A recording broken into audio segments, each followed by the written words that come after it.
ya. Jadi sekarang pengukuran pola radiasi antena yaitu HF, di mana kita pakai frekuensinya 134 MHz. Oke. Kemudian ada dulu ya, bahan dan alatnya dulu. Pertama adalah antena Yagi yang biasa kamu pakai ketika pengukuran PSVR, ya kan? Ada antena Yagi kan? Antena Yagi, ya, itu yang kamu nanti bawa ke lapangan. Kemudian ini bahan alatnya yang nanti kamu bawa ke lapangan ya. Dipol. Apa ini? Ya apa? Aki, ya. Jadi nanti per kelas saya kasih jatah aki satu-satu. Misalnya minggu depan itu kebetulan dicek ada satu sih yang harus di-charge. Nanti acak aja siapa. Berarti kamu tugasnya yang kelompok pola radiasi minggu depan siapa? Gak tahu, pasti belum dilihat jadwalnya ya kan? Ya pokoknya itu tanggung jawab, kamu lihat kelompok itu kamu ngecas dulu aki. Nah nanti minggu depannya lagi yang nextnya itu ngecas aki juga. Ya jadi tiap minggu khawatirnya nanti pas kamu praktikum itu tiba-tiba habis.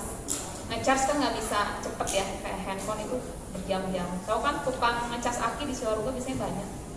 Dan biasanya under 10.000 lah mau bayar per kelompok ya. Itu aki. Kemudian 4 adalah measurement receiver. Jadi nanti kamu bawa ini buat melihat daya terimanya. Kemudian kabel koaksial. Terus 6 adalah tripod. Oke, ini adalah semua yang kamu bawa. Terus ada namanya lanjut ke parameter ukur. Ya kan? Parameter ukur pertama adalah daya pancar pemancar. Udah bisa kan ukurnya? Gimana cara ngukurnya? Sama kan kayak VSWR? Gimana? Ada VSWR meter ya kan? Voltmeter. Kita bagian back panelnya aja lah. Ini kan ada apa? Ada TX, ada antena. Yang ini dipasang kemana? Ayo loh, saya suruh prakul. Yang antena kemana? Dummy. Kalau ini kemana? ICOM. Kalau antena ICOM, kalau di sini kita pakainya transceiver CHF. Gitu ya. Nanti kita praktekin. Kemudian kedua adalah pola radiasi, baik vertikal maupun horizontal. Caranya gimana? Jadi di sini ada pemancar. Kita pemancarnya pakai jawab ini lagi ya.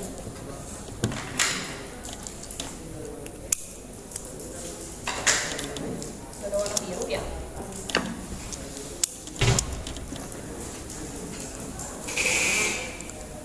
Ini adalah antena monopol. Jadi TX-nya kita pakai antena monopol. Adanya kita anggap di lab HF ya. Actually ini ada di tower itu. Yang building yang biasa belakangnya kamu suka pakai ospek itu kan Python. Itu ada antena monopol, bener kak? Nggak pernah dilihat sih, ospek mulu. Lihat dong, di situ ada antena monopol. Itu sebagai pemancarnya. Kemudian nanti diterimanya adalah sama antena yang kamu instalasi di lapangan. Misalnya di sentra duta regensi, tahu kan? Tapi saya belum survei lagi. Kalau dulu mah halaman lapangan besar, nah terus kamu boleh bangun rumah apa enggak? Harus survei ulang. Kemudian ini kamu instalasi antena Yagi. Bentuknya apa ini? Kalau gini vertikal horizontal? Horizontal. Nah, jangan aspun dong, pikir dulu baru ngomong. Apa? Kalau gini apa? Iya, vertikal. Apa yang horizontal? Ini vertikal. Kamu putar sebesar per 10 derajat. Ya. Jadi untuk yang paket ini harus bawa ini. Nanti dikasih satu kelas, ini saya kasih ke kamu per kelompoknya fotokopi sendiri. Misalnya ketika 0 derajat, nanti di measurement receiver ketahuan berapa daya tangkapnya. Ada yang pakai tune, ada yang no tune. Artinya ada yang sinyalnya ada sama yang sinyalnya tidak dipancarkan. Tune itu kan bunyi tune itu mau ke siapa? Salah sih. Nah, apa tadi? Tune dan no tune. Tune itu tandanya kita ngirimin sinyal yang sudah termodulasi. Kalau yang no tune itu cuman istilahnya cuma noise-nya aja. Gitu, nanti kamu bandingin dayanya berapa. Jadi di sini udah ada tabelnya tune dengan tanpa tune. Diputar per 10. Jadi datanya ada sebanyak 36 ya, dari 0 sampai 350. Oke. Setelah itu sekarang saya tanya, pola radiasi antena Yagi itu apa jenisnya? Ini masih mikir. Omnidirectional. Ya Allah. Apa? Uni apa omni? Tuh, ada yang omni, ada yang uni. Ya uni lah. Kan dia mancar. Kamu TV? Iya. Kamu pernah TV kamu pakai antena Yagi nggak di rumah? Atau udah nggak zaman lagi harus pakai tiang gitu-gitu ya? Oh, nggak pernah ngalamin? Tuh nggak ngalamin. Berarti kamu angkatan saya dong harusnya. Ya gitu, ketika si antenanya gitu unik. Kalau kamu gini-giniin di atas rumah tuh nggak semuanya kan. Kalau Omni kan mau diputar berapapun dia pasti TV-nya tetap nyala kan. Kalau antena lagi enggak dong. Jadi kalau misalnya TV-nya tiba-tiba kayak semut, nah itu diputar si antenanya mana yang daya tangkapnya paling. Nggak seru kalian sekarang. Nah terus nanti dayanya kan, nah terus sekarang saya tanya, kemarin diajarin plot pola radiasi. Ada berapa jenis cara ngeplot pola radiasi? 3 apa aja? Absolut. Apa polar? Normal. Yang kita pakai adalah normal. Jadi setelah dayanya di berapa dB mikrovolt, kamu kurangin dengan daya tertinggi. Setelah itu baru kamu plot ke sini. Oke, sehingga polanya harus unidirectional. Ketika kamu ternyata dapatnya omni, ukur ulang. Jadi saya sarankan ketika di lapangan ada yang ngedraft sudah polanya. Karena beberapa pas masuk sini dia baru ngeplot. Jadi misalnya dia udah ngukur, udah nulis ini ya. Pas datang beres-beres, pas ngeplot di omni. Saya suruh balik ulang. Oke? Nah, jadi makanya kamu harus perhatikan. Ketika kamu mungkin dapatnya omni, nggak perlu ngukur ulang dari 0 sampai 360. Kamu analisa mana kira-kira derajat yang seharusnya dia menjadi backlog misalnya gitu. Gitu ya. Nah, ini vertikal. Kemudian kamu tinggal putar horizontal. Horizontal berarti di mana ya? Ini ya. Ulang.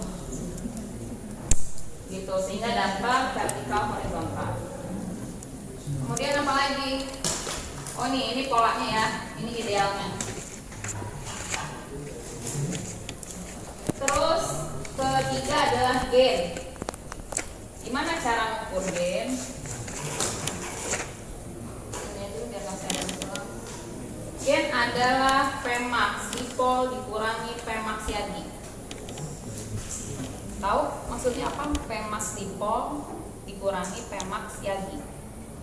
Nah kamu tadi kan mengukur ini ya pas 10 derajat kan, ketahuan ada daya terbesar kan Yagi. Oke, itu dicatat sebagai buat nanti gain. Kemudian dipol.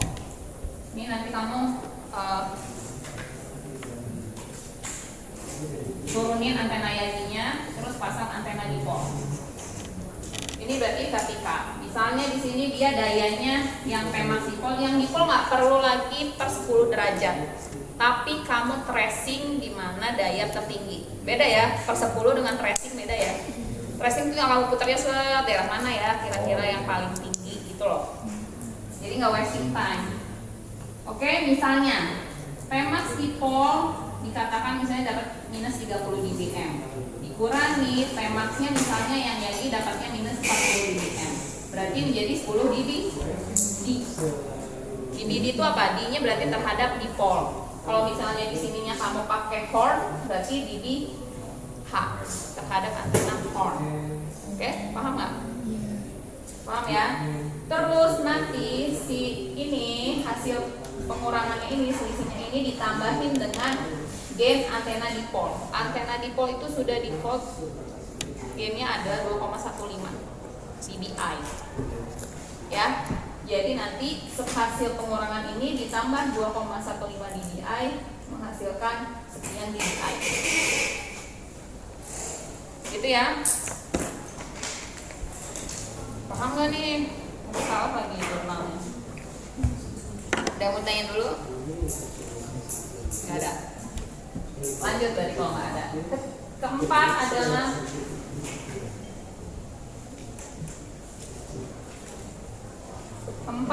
HPBW. Apa itu HPBW? Ya gitu ya. Diukur ketika berapa dB? 3 dB dong. Nih, jadi kamu plot ya. Misalnya si menlo kamu kena di batas 3 dB, kamu titikin, terus kamu tarik garis, ya. Terus kamu ini, nah ini disebut dengan HPBW. Satuan HPBW apa? Derajat, ya, degree ya. Misalnya hitungnya misalnya nih dari 300 dia kenanya ternyata di titik 320. Yang satunya lagi di titik misalnya derajat 20. Berapa dari sini ke sini? Itu ya. Paham nggak? Masih ada yang bengong-bengong gitu. 60. Ayo, ada yang mau tanya nggak? Jadi kan nanti kamu di plot di sini. Nggak tahu saya main load backlognya kan kayak gimana ya. Jadi nanti kamu titikin mana yang kena main loadnya yang kena garisnya ke 3 dB. Nanti garisin, terus kamu gambar di sini HPBW-nya berapa derajat. Oke? Clear ya? Nah ini nanti di laporan itu kamu ini harus rapih ya jurnalnya. Nggak boleh coret-coret karena ini akan dilampirkan di laporan. Jadi nanti di laporan ada bukti ini, ada ini yang di-Excelkan. Ini di-Excelkan masuk ke grafik harus sesuai dengan yang ada di sini. Nah, harusnya di antena itu saya mengajarkan bagaimana dari data CSV ini, ya data Excel ini ke bentuk ini. Cuman karena sekarang saling paralel jadi ya sudah. Biasanya antena itu antena duluan baru HF, karena kan HF aplikasi ya. Antena dasar. Kemudian minggu depan bisa hari Selasa saya ajarin, hari Rabu kamu udah bisa pakai. Ya, kelima adalah FBR, yaitu front to back ratio. Perbandingan dari apa itu bagian depan, bagian belakang. Ini bagian depan, bagian belakang. Ini disebutnya apa? Ya, berarti perbandingan main lobe terhadap backlog bawahnya. Sini ya. Ini gambar ideal ya. Kadang suka ada misalnya kayak begini. Backlognya yang mana? Oke, 180 di sini. Ya. Gitu ya. Ya, ada yang mau ditanya lagi? Di sini nggak ada yang cewek-cewek nggak kelompoknya? Semuanya cewek? Nah itu dia. Saya sanksi sama cewek-cewek yang itu. Bisa nggak ya bawa antena, saya kasih antena? Tuh kan, gitu ya dia. Itu makanya kita bisa. Dah, kalau ini lanjut.